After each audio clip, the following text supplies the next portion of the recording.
High, আমি রূপুর। তোমরা কে কোথা থেকে ভিডিওটি দেখছো অবশ্যই কিন্তু কমেন্ট করে জানাবে। এই সবজিগুলো দেখে কি মনে হলো একটা হেলদি রেসিপি রান্না করছি? না না না না, হেলদি রেসিপি করে আনহেলদি করতে সেটা একবার দেখো।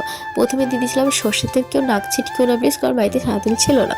তো তারপরে দিলাম রসুন কুচি, তারপরে সবজিগুলো যেগুলো কেটে গেছিলাম সব দিয়েছিলাম। তাই যে কাঁচা লঙ্কা, এটা নিয়ে একটা বড় সড়ো যুদ্ধ হয়ে গেছে, কারণ কাঁচা লঙ্কা কাটলেই না ভীষণ হাত, মানে হাতটা যেখানে সেখানে দিয়ে মুখে জ্বলে যায়। তো কাঁচি খুঁজে পাইনি, ছুরি দিয়ে লাস্ট অব্দি কাটতে হয়েছে। তারপরে যেখানে একটা ডিম ফাটিয়ে দিয়ে দিয়েছিলাম। তারপর এটা খুব ভালো করে ভেজে নিয়েছি, না তো না ডিমের একটা আঁশটানি গন্ধ বেরোয়। সে যতই ভালো করে ভাজা না কেন সেই ডিমের একটা আঁশটানি গন্ধ থেকেই যায়। আর এই সসগুলো 1 বছর হয়ে গেছে এখনো অবধি কিন্তু শেষ হয়, ছোট্ট সব বোতল একটা। হ্যাঁ, ওই সত্যি কথা বলতে কি জানো, এই সসগুলো না এক্সপায়ার হয়ে গেছে 30 তারিখে, নভেম্বরের 30 তারিখে। আজকে তো 2 তারিখ, দেখা যাক যদি বেঁচে থাকে তাহলে ভিডিওটা আপলোড করবো।